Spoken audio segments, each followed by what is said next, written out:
அன்பு நண்பர்கள் அனைவருக்கும் கர்ண ஜெயச்சந்திரன் இனிய காலை வணக்கம். எழும்போதும் வேலும் மயிலும் என்பேன், எழுந்தே தொழும்போதும் வேலும் மயிலும் என்பேன், தொழுதே உருகி அழும்போதும் வேலும் மயிலும் என்பேன், அடியேன் உடலும் விழும்போதும் வேலும் மயிலும் என்பேன்.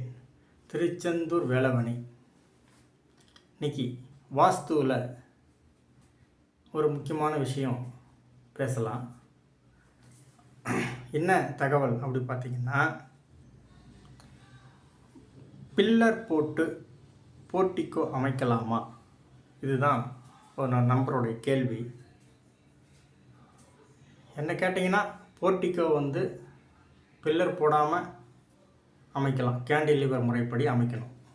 எந்த சைடு அமைச்சாலும் கேண்டிலிவர் அமைப்பில் போர்ட்டிக்கோ அமைத்து கொள்ளலாம். இதுதான் டைரக்ட் வாஸ்துவோட இன்றைக்கி சப்ஜெக்டு. அதுக்கு கூட நீங்கள் ஒரு உளவியலாக ஒரு விஷயம் தெரிஞ்சிக்க வேண்டிய ஒரு அப்டேட் என்ன பார்த்தீங்கன்னா, இங்கே நம்ம ஹோட்டலுக்கு சாப்பிட போனால் அங்கே சர்வீஸ் பண்ணுறாங்க இல்லையா, அவங்களுக்கு டிப்ஸு கொடுப்பீங்க. அவங்க யாருக்காக வேலை செய்கிறாங்க? அந்த ஹோட்டல் முதலாளிக்காக வேலை செய்கிறாங்க. அவங்களுக்கு நீங்கள் டிப்ஸு கொடுப்பீங்க சந்தோஷமாக. நீங்கள் ஒரு வீடு கட்டுறீங்க. உங்கள் வீடு நீங்கள் கொடுத்தனும் இருக்க வேண்டிய வீடு கட்டிக்கிட்டு இருக்காரு ஒரு இன்ஜினியர்.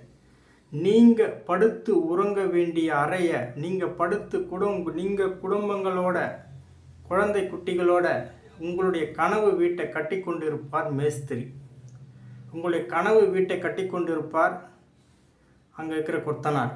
உங்கள் கனவு வீட்டில் வேலை செஞ்சு கொண்டு இருப்பாங்க அங்கே இருக்கிற தொழிலாளிங்க. உங்கள் கனவு வீட்டில் வேலை செஞ்சுட்டு இருப்பாங்க அந்த பெயிண்டர். உங்கள் கனவு வீட்டில் எலக்ட்ரிஷியன் வேலை செஞ்சுக்கிட்டு இருப்பார். அவர்களுக்கு ஒரு வேளை சாப்பாடு போடுங்க. அவருக்கு டிப்ஸை கொடுங்க. உங்களுடைய வாழ்க்கைக்காக அவங்க வேலை செய்கிறாங்க. சிறப்பாக இருப்பீங்க. டிப்ஸை அவங்களுக்கு கொடுங்க. ஒரு வாஸ்துக்காரரை கூட்டிகிட்டு போகிறீங்க இடம் பார்க்குறதுக்கு, டிப்ஸை அவருக்கு கொடுங்க. 10,000 சொல்கிறாரா, 15,000 சொல்கிறாரா ஃபீஸு, கூட ஒரு 5,000 10,000 சேர்த்து கொடுங்க. உங்கள் கர்மம் எல்லாம் கழிஞ்சிடும். உங்களுக்கு நல்ல ஒரு மனையை தேர்ந்து இன்னும் சிறப்பாக திருப்தியாக 1 கோடி ரூபாய் கொடுத்து இடம் வாங்குறீங்க. வாஸ்துக்காரருக்கு எவ்வளோ கொடுப்பீங்க? அவருடைய ஃபீஸு 10,000 15,000 20,000 அவருக்கு சொல்லியிருப்பார். அந்த ஃபீஸை நீங்கள் கொடுக்க போகிறீங்க. அந்த ஃபீஸை கூட அவர் நீங்கள் இன்னும் இடம் பார்த்து கொடுத்தாரு, அவ்வளோதானே. அவர் நினச்சா தவறான ஒரு இடத்த உங்களுக்கு சொல்லியிருக்கலாம். இந்த இடம் நல்ல இடங்க, சிறப்பாக இருப்பீங்க, அமோகமாக இருப்பீங்க அப்படின்னு உங்களுக்கு சொல்லியிருக்கலாம். நீங்களும் பணம் கட்டி 1 கோடி ரூபாய் பணத்தை கூட்டு அந்த இடத்த வாங்கிட்டீங்க. அது உண்மையிலே தவறான இடம்னு வச்சுக்கோங்க. வாழ்க்கையில் அதே பாதாளத்தை போய் விழுந்துருவீங்க. புரிஞ்சுக்கோங்க. நல்ல இடம் உங்கள் வாழ்க்கையை அடுத்த கட்டத்துக்கு கூட்டிகிட்டு போகும். அப்போது ஒரு வாஸ்துக்காரனோ உங்கள்கிட்ட வேலை செய்கிற ஒரு தொழிலாளி யாராக இருந்தாலும் அவங்களுக்கு டிப்ஸு கொடுங்க. இன்னும் சிறப்பாக இருப்பீங்க. இன்னும் வாழ்க்கையில் அடுத்த கட்டத்துக்கு நீங்கள் போகிறதுக்கு உண்டான கேட்டு ஓப்பன் ஆகிட்டே இருக்கும் உங்களுக்கு. இதுதான் நான் கண்கூட ஒரு நண்பரை சந்திச்சப்போ நான் ஒரு டிப்ஸு எதிர்பார்க்கலை. அவர் ஒரு இதில் சர்வே பண்ணுற இடத்துல அப்படி பண்ணுறாரு. ஆனால் நம்ம வாஸ்துக்காரர் ஃபீஸ் கொடுக்கணும் அப்படின்னா ஒன்றும் இல்லை. ஒரு இடம் கூட்டும் போய் ஒருத்தர் காமிக்கிறார். நான் வாஸ்துக்காரன், ஓகே. ஒரு இடம் ஒருத்தர் கூட்டும் போய் காமிக்கிறார். அவரோட வேலையை விட்டுட்டு நிற்கிறாரு.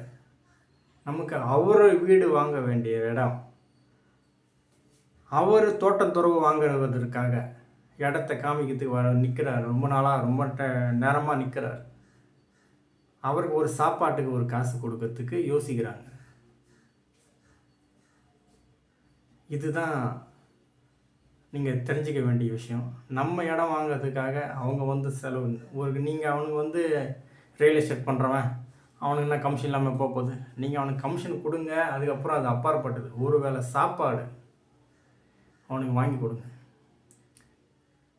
அவனுக்கு கொடுங்க டிப்ஸு. நீங்கள் அந்த டீலை முடிக்கிறீங்க, முடிக்கல. நீங்கள் முடிச்சிங்கன்னா ஓகே, அவனுக்கு கமிஷன் கொடுக்க போகிறீங்க. முடியலன்னா அவனோட உழைப்பு இருக்குல்ல, அவனுக்கு வயிறு இருக்குல்ல, அவனுக்கு குடும்பம் கொடுத்தனும் இருக்குல்ல, இதுதானே அவனோட தொழிலே. அன்றைக்கி வருமானம் இல்லையே, நீங்கள் அதை செலக்ட் ஃப்ளாட்டை செலக்ட் பண்ணலை. அவனுடைய கதையை உங்களுக்காக நீங்கள் ஃபுல்லாக சுற்றி இருப்பான். காலையிலேருந்து எவ்வளோ நேரம் நீங்கள் அந்த இடத்த எத்தனை இடம் கூட்டு போய் காமிச்சிங்களோ கூட இருந்திருப்பான். இடம் கூட்டு போய் உங்களுக்கு காமிச்சிருப்பாங்க. அவங்களுக்கு குழப்பே அதுதானே.